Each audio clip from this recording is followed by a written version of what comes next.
UP के संभल के जामा मस्जिद के सर्वे का विवाद अभी संभल भी नहीं रहा था कि राजस्थान में अजमेर शरीफ के दरगाह के सर्वे की मांग होने लगी है। हिंदू सेना की तरफ से निचली अदालत में एक याचिका दायर की गई जिसमें दरगाह की जगह शिव मंदिर होने का दावा किया गया और इसके सर्वे की मांग की गई। निचली अदालत ने हिंदू पक्ष की याचिका को स्वीकार कर लिया है और अब इससे जुड़े सभी पक्षों को नोटिस जारी करके जवाब मांगा है। इस मामले की अगली सुनवाई 20 दिसंबर को होगी। इससे पहले वाराणसी में ज्ञानवापी मस्जिद परिसर का सर्वे ही हो चुका है। देश भर में अब तक करीब 15 मस्जिद और दरगाह की जगह मंदिर होने के दावे किए जा रहे हैं और इससे जुड़े हुए मामले अलग अलग अदालतों में लंबित हैं। दरअसल राम मंदिर पर सुप्रीम कोर्ट के फैसले के बाद अब एक एक करके मामले कोर्ट में पहुंच रहे हैं। सवाल यह है कि आखिर हम कब तक मस्जिदों में मंदिर खोजते रहेंगे?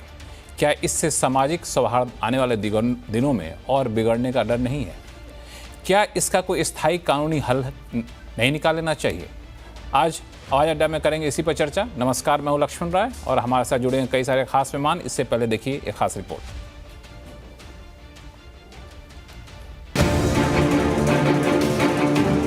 अयोध्या में राम मंदिर पर सुप्रीम कोर्ट के फैसले के बाद यह माना जा रहा था कि मंदिर मस्जिद को लेकर चल रहे विवाद अब यहीं थम जाएंगे, लेकिन ऐसा हुआ नहीं। काशी के ज्ञानवापी मस्जिद परिसर के सर्वे ने ऐसे मामलों को और हवा दे दी। मथुरा में श्री कृष्ण जन्मभूमि का मामला भी खुल गया है और इन सब के बीच संभल एक नया विवाद जुड़ गया है। संभल में कोर्ट के आदेश पर मस्जिद के सर्वे के लिए टीम गई तो हिंसा भड़क गई। अभी ये मामला चल ही रहा था कि सबकी नजरें अजमेर पर टिक गई। हिंदू पक्ष की तरफ से अजमेर शरीफ दरगाह की जगह पर शिव मंदिर होने का दावा किया जा रहा है। इसे लेकर निचली अदालत में एक याचिका दायर हुई थी जिसमें दरगाह का ASI सर्वे कराने की मांग की गई थी। कोर्ट ने इस याचिका को सुनने योग्य मान लिया है। अब इसकी सुनवाई 20 दिसंबर को होगी। याचिकाकर्ता के पास कई आधार हैं जिनके दम पर वो दरगाह की जगह मंदिर होने का दावा कर रहे हैं। साक्ष्य में तो हरवेला शारदा की बुक है, उसमें बहुत कुछ दिया है और जब सर्वे होगा तो सब कुछ सामने आ जाएगा। बुलंद दरवाज़ा है जहाँ में हिंदू नक्काशी और कढ़ाई सब कुछ साफ दिखती है, जो कि इस्लामिक स्ट्रक्चर नहीं है, जो कि वो उसको भी अपना रहे हैं, इस्लामिक स्ट्रक्चर है। तो और दूसरा वहाँ एक झरना है जिसे झाला बोले, जिसमें ऊपर से पहाड़ों के बीच ही, और शिव जी का मंदिर हमेशा शिवलिंग होता है वो नीचे होता है जहाँ पानी आसपास होता ही होता है, तालाब है। कोई भी दरगाह या कोई मस्जिद है तो वहाँ पे झरना और पानी होगा क्या? उसमें नहीं होगा। अजमेर दरगाह में पहले भी मंदिर होने के दावे किए जाते रहे हैं। 2022 में महाराणा प्रताप सेना ने भी वहां मंदिर होने का दावा किया था। इस बारे में उस वक्त राजस्थान के मुख्यमंत्री अशोक गहलोत और केंद्र सरकार को एक पत्र लिखकर इसकी जांच कराने की मांग की गई थी, लेकिन ऐसे दावों से अजमेर शरीफ दरगाह के लोग इत्तेफाक नहीं रखते। वो ऐसे दावों को सिरे से खारिज कर रहे हैं। ये समाज को बांटने का काम किया गया है, ये देश को तोड़ने का काम किया जा रहा है। ऐसे नींद सूट के लोग आ जाते हैं और आए दिन नए नए क्लेम करते हैं। मैं भारत सरकार से अपील करता हूं कि इस मामले में इंटरवीन करें और क्या तो नया कानून लाया जाए या कोई गाइडलाइन जारी की जाए। अजमेर शरीफ दरगाह विवाद को लेकर सियासी बयानबाजी भी शुरू हो गई है। असुद्दीन ओवैसी ने ऐसे दावों पर आपत्ति जताई है और मोदी सरकार पर हमला बोल दिया है। प्रधानमंत्री नरेंद्र मोदी खुद चादर भिजाते हैं, अब बताइए उस पर क्या बोलेंगे वो? उन्होंने मिनिस्ट्री ऑफ माइनॉरिटी अफेयर्स को पार्टी बनाया तो नरेंद्र मोदी की सरकार उसको बोलेगी कि वो दरगाह है ही नहीं है। प्लेसेस ऑफ वर्शिप एक्ट तो इस्तेमाल ही नहीं हो रहा। लोअर कोर्ट आखिर प्लेसेस ऑफ वर्शिप एक्ट को क्यों नहीं सुन रही है? बीजेपी ऐसे विवादों के लिए कांग्रेस को दोषी ठहरा रही है। आज तक कांग्रेस की सरकार केवल तुष्टीकरण करते रही। तुष्टीकरण के कारण ही अगर ये 47 में ही आक्रांतों द्वारा मंदिरों पर मस्जिद बनाने का जो उनका एक मुहिम चला था उसको समाप्त कर दिया गया होता नेहरू के द्वारा, तो आज हमें कोर्ट में अर्जी देने की जरूरत नहीं पड़ती। इस बीच समाजवादी पार्टी के सांसद राम गोपाल यादव ने एक विवादित टिप्पणी कर दी। मैंने पहले ही कहा था कि इस तरह के जजेस भी छोटे छोटे जजेस बैठे हुए हैं जो इस देश में आग लगवाना चाहते हैं। कोई मतलब नहीं है। अजमेर शरीफ पर हमारे प्रधानमंत्री स्वयं चद्दर भिजवाते हैं, सारे देश के लोग, दुनिया भर के लोग आते हैं वहाँ। अब उसको विवादों में डालना बहुत ही घृणित और ओछी मानसिकता का प्रतीक है। सूफी संत ख्वाजा मोइनुद्दीन चिश्ती की मृत्यु के बाद मुगल बादशाह हुमायूं ने अजमेर शरीफ दरगाह का निर्माण करवाया था। इस दरगाह में हिंदू भी जाते हैं। प्रधानमंत्री की तरफ से भी हर साल यहाँ चादर चढ़ाई जाती है। सवाल ये है कि अजमेर शरीफ दरगाह की जगह मंदिर के दावे में कितना दम है। क्या मथुरा और काशी के बाद इस तरह के विवाद कोर्ट में और बढ़ेंगे? मामला धार्मिक है और संवेदनशील भी। ऐसे मामलों में कोई भी फैसला मानने के लिए क्या लोग तैयार हैं? सवाल ये भी है कि मंदिर मस्जिद का विवाद कब तक चलता रहेगा।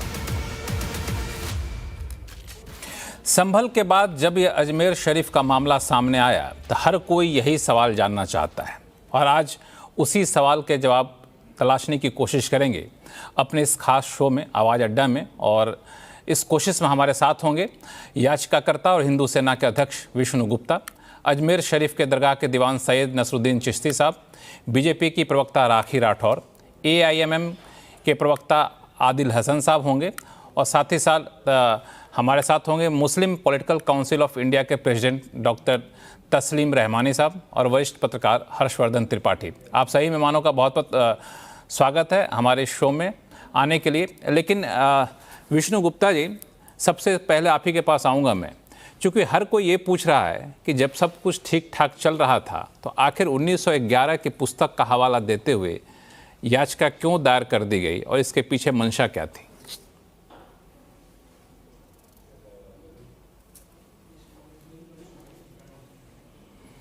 विष्णु गुप्ता जी, मेरी आवाज़ आ रही है आपको? विष्णु गुप्ता जी, मेरी आवाज़ आ रही है आपको?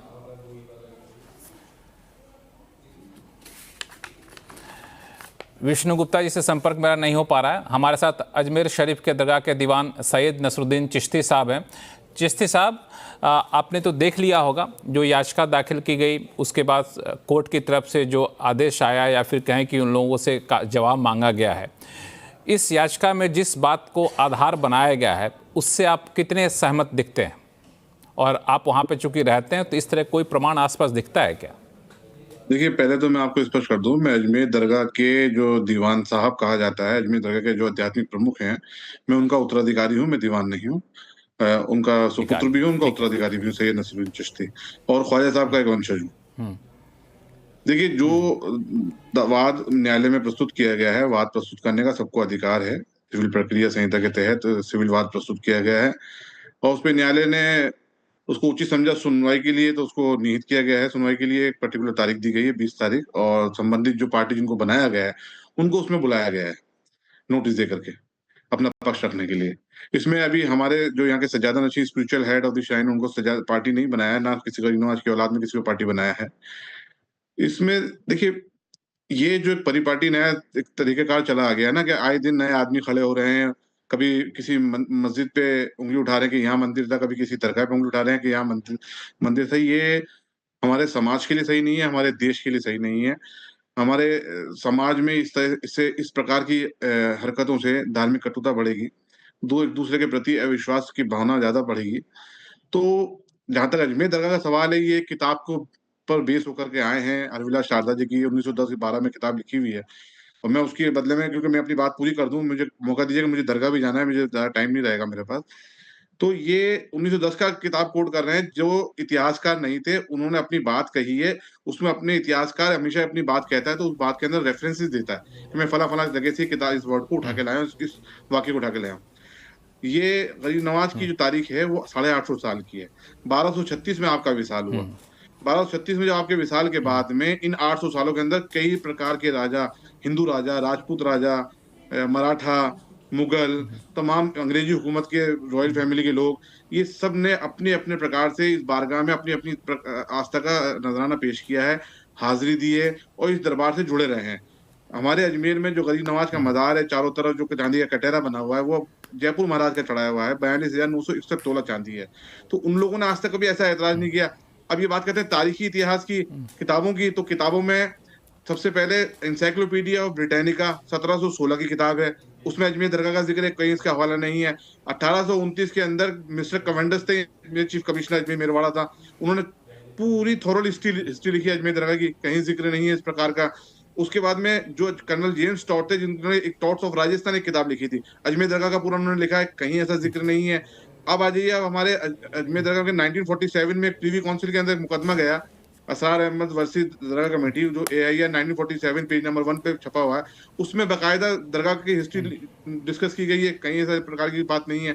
1950 में जब दरगाह ख्वाजा साहब एक्ट बनने की तैयारी करी जाती, तो दरगाह ख्वाजा साहब एक्ट बनाने के लिए एक इंक्वायरी कमेटी बनाई गई थी।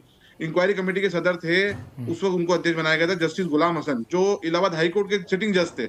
उन्होंने बाकायदा इंक्वायरी करी, थोरोली इंक्वायरी करी दरगाह के बारे में, पूरे माल एडमिनिस्ट्रेशन की इंक्वायरी हुई। उसमें उन्होंने बाकायदा 1950 में जो पार्लियामेंट रिपोर्ट पेश की, उसमें हर बिल्डिंग का जिक्र है कि कब तामीर हुई, कौन सी बिल्डिंग कब बनी, दरगाह कब अस्तित्व में आई, कहीं इस प्रकार का जिक्र नहीं है। 1961 में फुल बेंच का जजमेंट है, दरगाह committee versus Syed Hussain Ali, 1961 Supreme Court of India, AIR 1961 page number 1402, उसमें पूरी हिस्ट्री कोट की गई अजमेर दरगाह की, कहीं जिक्र नहीं है। 2002 में ज्वाइंट पार्लियामेंट्री कमेटी वक्त पे बैठाई गई थी, जो दरगाह के लिए थी।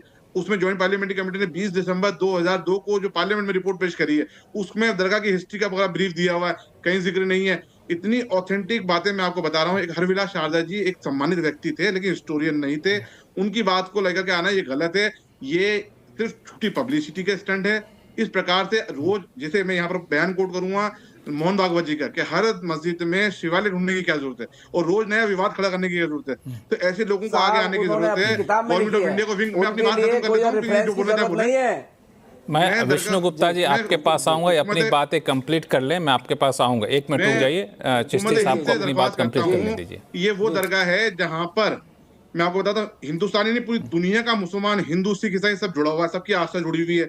ये वो दरगाह है जहां पर चिश्ती साहब, मुझे आपने कहा कि आपको दरगाह जाना है, तो मैं आपको बीच में रोकता हूं। मुझे एक बार विष्णु गुप्ता जी से कमेंट लेता हूं, फिर आपसे पास आऊंगा, फिर आपको मैं फ्री कर दूंगा कि आप समय पर दरगाह पहुंच सके वहां पे। विष्णु गुप्ता जी, जैसा कि आपने देखा, चिश्ती साहब ने कई सारे किताबों का हवाला दिया, कई सारे डॉक्यूमेंट का हवाला दिया, वहाँ पे कहीं इस तरह की बातों का जिक्र नहीं किया गया है। सिर्फ आप 1911 की किताब का हवाला दे करके याचिका दाखिल कर लेते हैं, तो इतने साल बाद 1911 की किताब, वो भी सिर्फ एक किताब, वो भी परंपरा का हवाला दे किताब में ये बातें लिखी गई हैं, कहीं भी तथ्य नहीं बताया गया।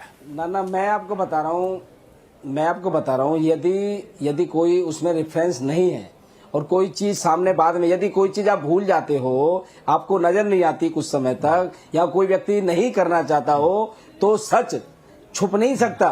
भाई उनकी नजर में बाद में आया, कोई किताब पहले नहीं थी।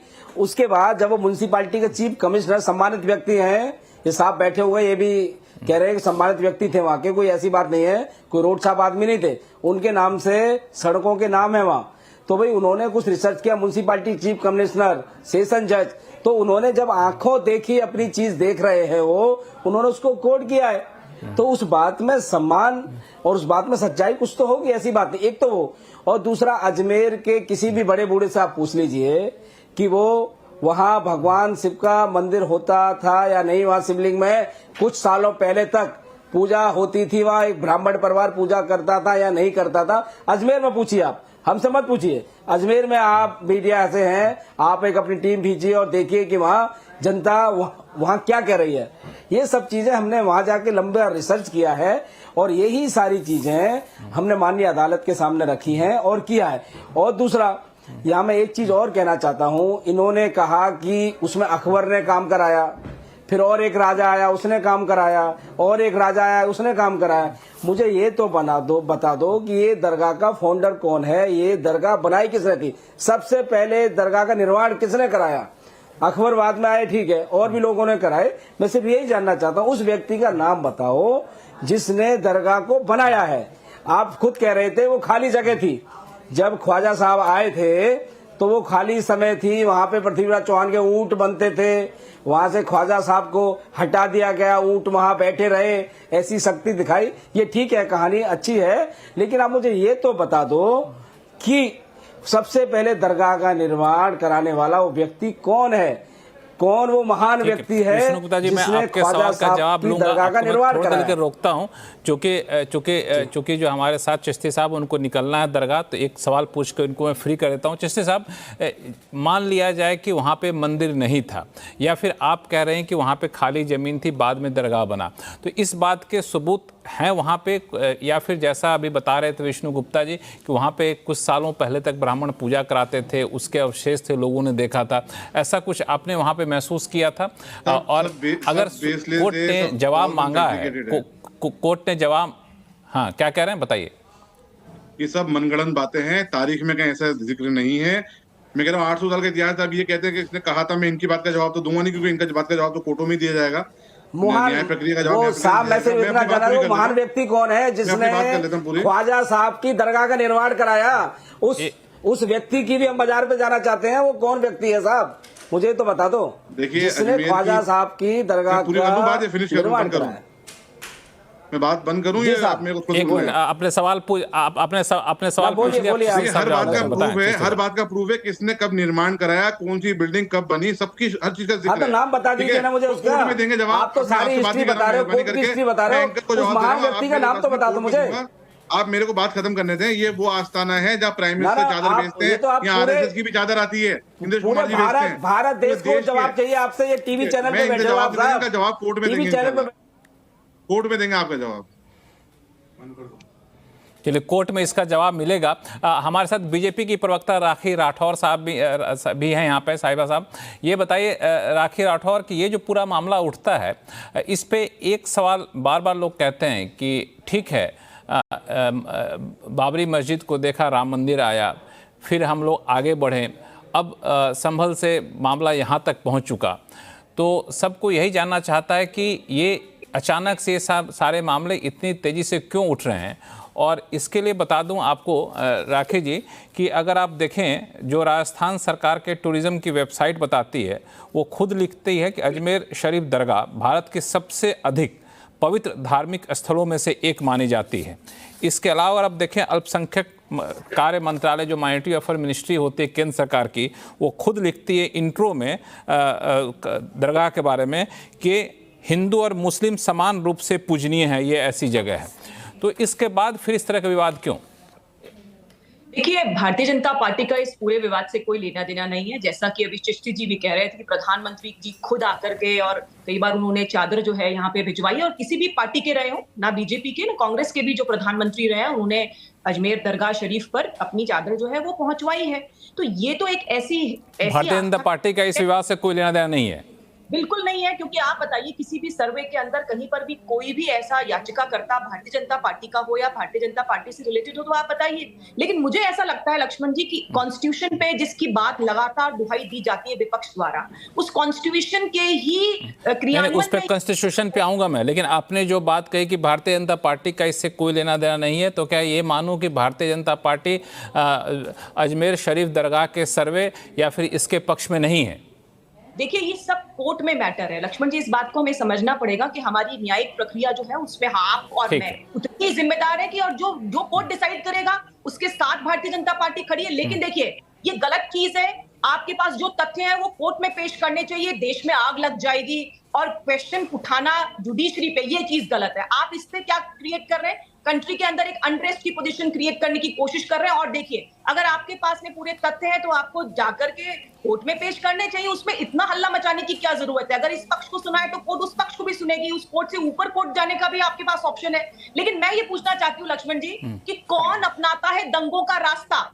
ये चीज आपको देखने की जरूरत है। अगर तथ्य है आपके पास में तो आप जाकर कोर्ट में पेश कीजिए। कोर्ट में दोनों याचिकाकर्ताओं की बात सुनी जाती है। जो कंसर्न डिपार्टमेंट है उनको नोटिस दिए गए हैं। तो आप क्यों नहीं जाकर के एक रूल ऑफ लॉ जो हमारे देश के अंदर प्रिवेल होता है उसको फॉलो कर रहे हैं? आप दंगा कर रहे हैं, आप देश में आग लगाने की बात करें। मुझे लगता है कि मेरा हाथ जोड़ कर विनम्र निवेदन है सभी नेताओं से कि आप रूल ऑफ लॉ से जाइए। इस तरह से कोई सांप्रदायिक दंगों के लिए या लोगों को भड़काने के लिए काम करना मुझे लगता है ठीक नहीं है। जुडिशरी अपना काम कर रही है, आपके पास जो तथ्य हैं, चिश्ती जी के पास जो तथ्य हैं वो पेश कीजिए और लोगों को ये कहना चाहिए कि आप रुकिए, 20 तारीख को हियरिंग है, हम भी अपने पॉइंट्स को वहां प्रेजेंट करेंगे और देखिएगा कि जज जो है वो हमारे फेवर में डिसीजन देंगे। इस तरह से तो लोगों को समझाना हुआ और देश में आग लगा देंगे, ये सिर्फ और सिर्फ भड़काने की बात है। इन्होंने हमेशा ऐसा ही काम किया है कि बस लगातार इस तरह की कंट्रोवर्शियल स्टेटमेंट दे दे, लेकिन जिस कॉन्स्टिट्यूशन की बात करते हैं उस कॉन्स्टिट्यूशन को नहीं मानना चाहते। जो अधिकार है किसी भी व्यक्ति का कोर्ट में जाने का, अगर वो किसी भी बात से डिससैटिस्फाइड है तो।